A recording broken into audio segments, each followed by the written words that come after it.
Island. Hey guys, let's go ahead and get started. I think we have enough people up here. Welcome to Tri-State Facebook Live Fridays. Today we have Dan Stark here from the Safety Department to go over roadside inspections. Please, as usual, send in any questions that you may have and we'll get them all answered for you. I'm going to switch it over to Dan. Well, good morning to those of you here still in the Phoenix area, and I can say good afternoon for those of you that are in the Joplin area. As Brittany said, my name is Dan Stark. I'm here with the Safety Department.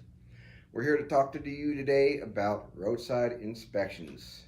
I know that is a dreaded word for most drivers, but it is part of being a driver and something we have to deal with every day. Some key things with roadside inspections is one, they're going to happen. Two, when they happen, we need to have your paperwork back here as quickly as possible so that we can process, get everything through and get things back to the states so that we can eliminate those issues and show that our fleet is being repaired. But what helps with those inspections is when drivers are doing pre-trip inspections, beginning of the day, post-trip inspections at the end of the day, as well as your in-route inspections every time you stop. In-route inspection doesn't have to be a full-blown out inspection. It can just be a simple, quick walk-around, double-checking main things like placards, locks, kicking the tires, making sure they're inflated, and identifying maybe any identifiable defects that you picked up along the road. Your pre-trips, your post-trips, they should be thorough. Go over the entire vehicle. You may not pick up everything. We all know that some of these vehicle inspections will happen as you're driving down the roadway, picking up a nail in the tire. Unfortunately, that can happen, but we want you to make sure that everything is operational, you're good to go. When you have these roadside inspections, dealing with the officer is going to be probably the most important thing. Attitude is everything. Make sure you have a positive attitude regardless of what the officer identifies. Walk through him and have him show you what the defects are. Make sure that the defects are something that are noticeable for both you and the officer. If it's something that's simply to be corrected there on the spot, go ahead and do so. Sometimes you'll have to sit there and call in to the shop, get it repaired, and we have steps for that as well. When you're doing not just roadside inspections, but making sure that you go through all your paperwork, your placards, eliminate those unavoidable, or no, I shouldn't say unavoidable, but reasonable inspections when it comes to placarding, hazmat, things like that, because those are unavoidable if we take the time to go through paperwork, placards before we leave the shipper. But as I said here, we're here for roadside inspections. What happens, what do I do if DOT officer decides he's going to put me out of service for a flat tire? Simple steps. First and foremost, call me at the safety office. Let me know, hey, I'm at a roadside inspection. Let me know what's going on. If it's after hours, wait till the following morning, and we will go ahead and get everything squared away. But what we want you to do, one, again, attitude, yes sir, no sir. Get with an officer, get what you need to done so that you can get back on the road and moving. So when you have that inspection, whether it's a clean inspection or if there are write-ups, again, still contact safety. But when there are write-ups, contact safety, send in a VIR, Vehicle Inspection Report.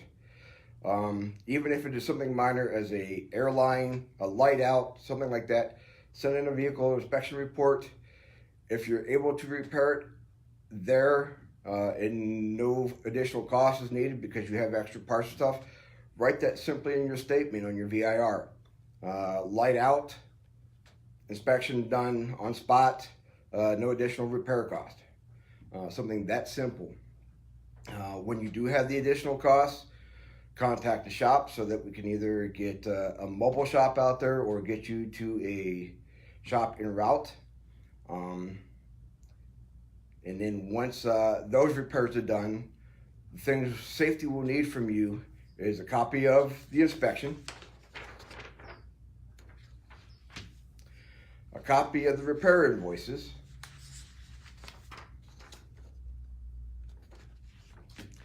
and we will go ahead and then print off the VIR. Again, anytime you have a roadside inspection with a vehicle write-up, send in a VIR, get all that documentation for us. We have 15 days to turn that documentation back to the state.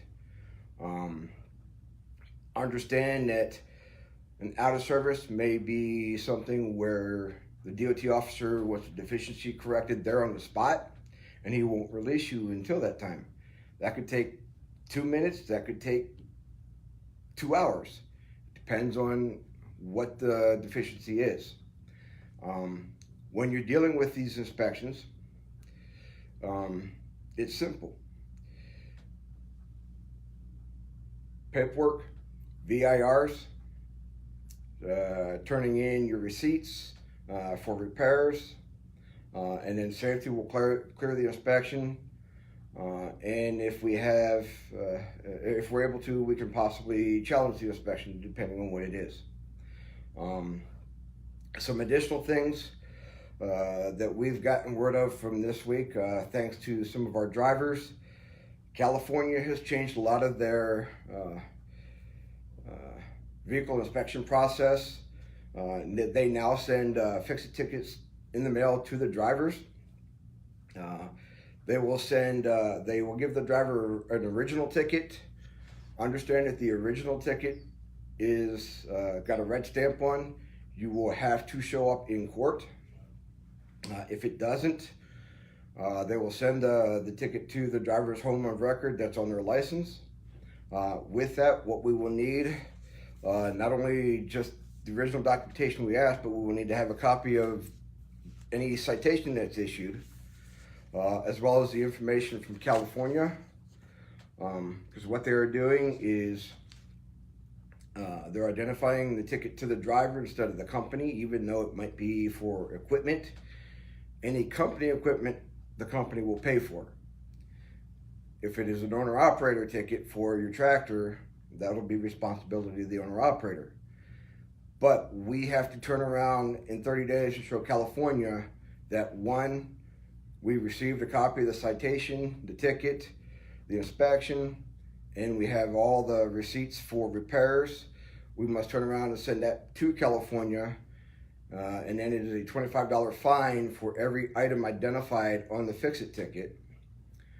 So that will be paid, and that has to be paid by check, since they don't accept online payments at this time. We have 30 days to do that. We understand that drivers will be out on the road, so please, if you have people at the house and you know you have a fix-it ticket in California that you got, have somebody periodically check your mail so that when that comes in, that comes to us, and we can get that taken care of and get it knocked out of the way. I'm open to any questions at this time. No questions. Just people tuned in listening at this point.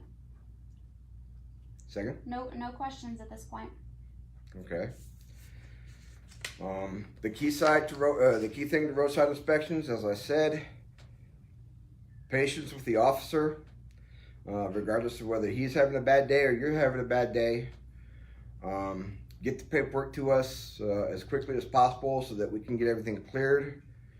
And again, we're looking for your original inspection, receipt of repairs, and the VIR. We'll have all that. We'll sign it off. We'll get it sent back to the state, and then get it cleared out. Again, we understand that certain things are beyond the driver's control, but we want to reiterate, Pre-trips, post-trip inspections, and in-route inspections will eliminate a lot of vehicle violations as well as hazmat and other issues. If ever in doubt about an inspection, again, don't be afraid to contact safety. Call me 623-344-1103. That is my direct number. After hours, follow up with me the next day, and I'll go over everything with you. Okay. That's all I have. Okay. Cool. Thanks everyone for joining us today for Facebook Live. We'll see you next week.